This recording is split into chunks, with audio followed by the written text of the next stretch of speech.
So there, see? That's a change, as opposed to that, which is a straightforward attack. But if I come in with a simple straightforward attack, then you're just going to plow right over me.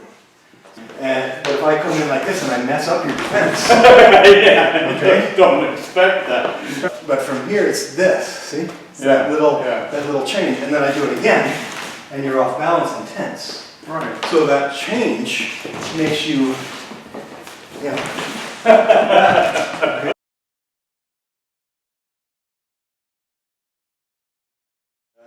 So you punch me, and I want to stick. And see how that you bounce, you're off balance. Right. Do it again, you punch, and I stick like this. I'm going to the corner. Okay. Okay, you do it again. See how I change direction?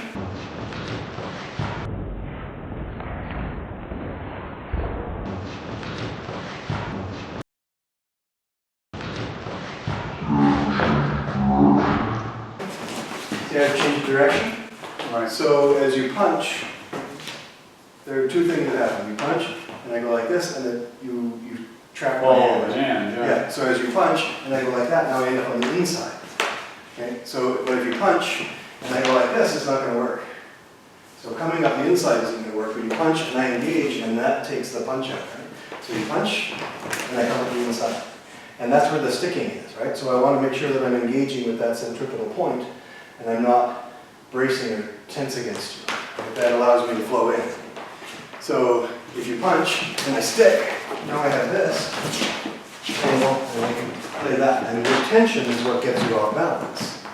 Now, if you combine the sticking and the blocking with the stuff that you naturally instinctively do from the years of karate training, so I punch, you've got that. So I'm so there, and I'm going to walk right into it. Yeah. Now, this works because this hand comes in and traps and catches me there, and isn't pushing my arm off to the side. And if you block the hand to the side, then your punch you wouldn't be able to land the punch, because I'm sticking to your center. So when I go here, that's it, you're on my spine. Yeah. So that is just tense, right? Yeah. So that you might get one shot, but what happens when you grab like this and you punch, as you punch, I'm going to move, and you're not going to have control of me now. Right? Because you're holding on to me like this, hold on, and you grab and you pull me over there and you take a strike. That's going to be a glancing blow, because I'm going to instinctively duck. You can follow up with all kinds of other stuff, right? You can go for the leg, you can do the takedown, you're setting things up. But this pull gives you a slight disadvantage, Right. because it gives me the proprioception to, so that when you punch, if I have no conditioning, that's fine. But if you grab and you punch and you hit me there, and if I'm there, this is going to firm up that. Right? So you see what I mean? So if I pull like this, you're going to tighten up, you're going to feel it. Yeah. So you grab, but don't pull. No, just stick, so keep the lightness on me, there, like that. Now you punch. There, that's going to be soft. Soft. Okay. Yeah. But as soon as I pull, you're going to tighten up, and my next punch is going to hit that. So I can, now if I pull and I go like that, now I can come in and start doing, that stuff. Yeah. That's fine, right? So as long as I keep that rhythm. Yeah. But that's that continuity, that's the Taiji principle. So they call it rolling, we call it changing, we call it sticking and following. Different styles refer to it differently, but the idea is that you're maintaining that continuity. But when you grab like that, you're freezing me up a little bit.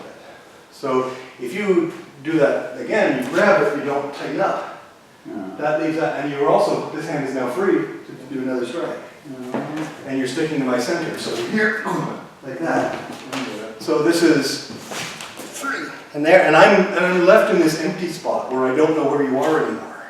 Okay. So if you do a soft block and reposition, so I attack, and that's soft, I'm left in this empty space, I don't know what's going on. I don't have that proprioception, I don't feel it. But if you block and you're tense, there, I can feel it, and I can brace against it. Right. If you punch me, there, I have that softness so that I can come in, and it keeps you off balance, right? Right. So you punch, see how that changes and rolls? Yeah. Okay. So That emptiness, remember we were talking the other day about throwing the person halfway to the ground? Right. That's this idea, right? So as you throw the punch, see how that redirects you? Right. Okay? So if I don't do that, if you punch and I do this, it's going to plow through. I'm going to stop this, but you have another punch. Right? So the next fist is going to, so you punch with this one, I block, and that just keeps going. But if you punch and I stick, then that breaks up your initiative. It steals a little bit of your timing. And it's all so instantaneous, it's advantage. Yeah. Yeah, and we figured, I used to talk about terms of a tenth of a second, a fifth of a second, tenth of a second.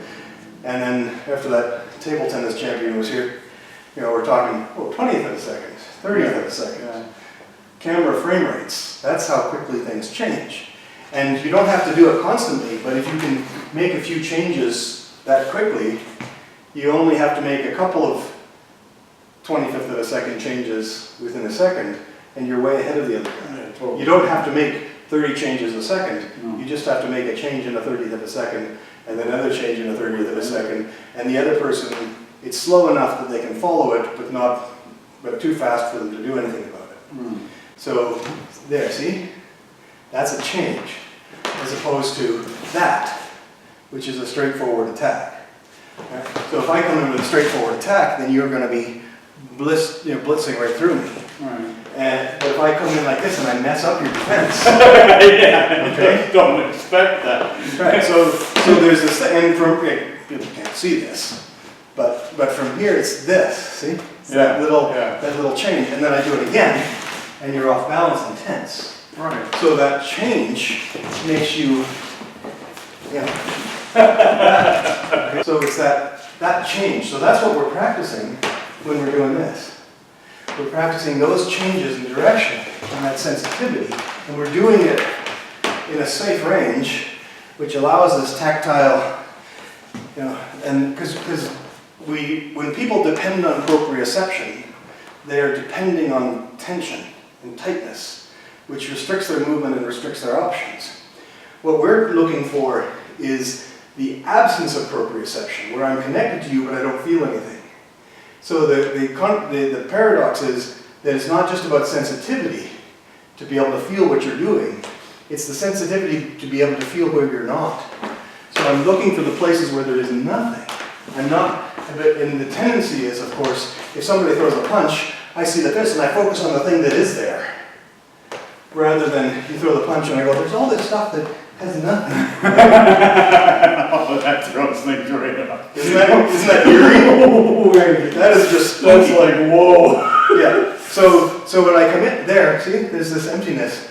And now, there, that joint lock that never works on you, it works. Yeah. Okay, because you're setting up that timer. There, see? Now, I can't just come in and do that to you. Right? If I come in like that, you're going to stop me. But if I come in and you're off balance now, I can do it. So that's that change in direction. It's a tiny little change. Yeah. Right? And my mind is going there, and I see your mind go and change direction. But there, kick, and set and throw. Punch ahead. That stuff the stuff happens, it occurs, and it works because I'm used to looking for where there is nothing. Okay. Right? You look for the black hole. You look for the place where light is absorbed. You look for the place where the person has no pressure. And when you respond to it, that fills up. Yeah. So you have a flashlight on your head and you're in a cave and you're looking for your shadow. You can't find it. No. So I look for your shadow and I go, oh, there's a shadow. There's a place where his mind isn't. And I go there. And as soon as I go there, you turn your head and you illuminate that spot. And you go, ah, there it is. And so you're constantly looking for where I am, and I'm looking for where you are not. So I'm just a little bit ahead of you, like that. Okay? Yeah. So from here, that's how you get in. That's how you get those hooks, right? I'm coming in, I'm changing, it's changing again. There, here's that. Okay? But if I just tried to do that, I'd be here. I can follow, I did that, now I'm going after this, and I hit that. And now I'm going after, I'm looking for where you are and fighting against you. Get that hand out of the way, and you're just going, better not hit me with that. How many times did that guy swing the bat at you? Oh, 40. At least it seemed like 40, maybe say 20 probably, Right. at least anyway. But it went on for a while. He got really annoyed with the fact he wasn't getting anything. Yeah. But that's the thing, see, he's picking a target, he's swinging. Yeah. And so that's the only place you don't have to be. And the thing about a bat is that it limits your options. So it's like me saying, I'm only going to hit you with this hand and it's going to come in this direction. Right? If he'd taken the bat and gone boom, boom, like that, it would have been... Yeah. So if I just attack you with my right hand, see, you were there way ahead of me. Yeah. So there, and you're not even doing any evasion, but this structure, that engagement, right? That's the Jandrong kicking in right there. Right. And you're putting your hand on my shoulder for my safety's sake. Yeah. Right? This is a natural response that you do to keep me safe. If you didn't keep a hand on the shoulder, you'd be there. Yeah. Like that. Like So you reflecting your energy right into your own face. yeah, well, I'd bounce off you, and that would happen. Yeah. Yeah. So this is, and we have to remember that, because a lot of this happens when we're training, is a lot of the things that we're doing are mitigated by our need to not hurt our training partner. Right. And that's fine. I appreciate that. Yeah, well, that's the whole point. Yeah. Yeah. So when you punch me, and I focus on your fist, I might not get hit by the fist, I'll block it. Right. But now I'm focused on this, and you go to the next place where my block isn't. Yeah. That's it. Yeah, or you just let, there you go. So, or if you go back into karate mode when I attack you, and I go like this, jeez. So yeah, so when I'm here, I've changed. There are 3 changes there. Yes. Right? That got me to here, as opposed to, I throw a punch, it gets blocked, I try to throw another punch, it's too late. It's not gonna happen. Yeah, if the other person has no training and they're semi-conscious already. Yeah, so a lot of this, like a single technique will work against people who don't know they're in a fight.